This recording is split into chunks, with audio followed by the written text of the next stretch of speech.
आज आपण आलेलो आहोत बॉटॅनिकल गार्डनमध्ये। आता ह्या बॉटॅनिकल गार्डनमध्ये काय आहे, सगळ्या पद्धतीचे औषधी वनस्पती आहेत, उपयोगी वनस्पती आहेत, जंगली वनस्पती आहेत की त्या सगळ्या वनस्पतींचा उपयोग आपल्याला दैनंदिन जीवनामध्ये होत असतो।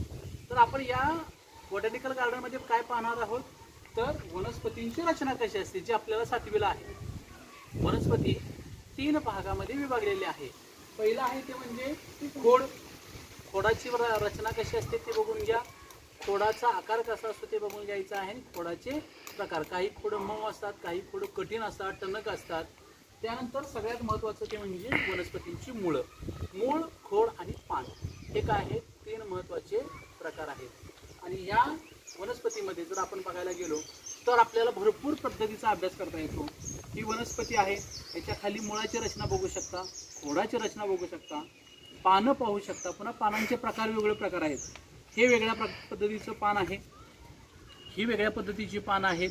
काही पानं आकारानं मोठी असतात, काही पानं आकारानं लहान असतात, छोटे असतात, रेटिक्युलेट व्हेनेशन असणारे असतात, प्लेन व्हेनेशन असणारे असतात, वेगळ्या पद्धतीची फुलं असतात, फळं असतात। अशा पद्धतीचे सगळे आपण वनस्पती यामध्ये पाहू शकतो। चला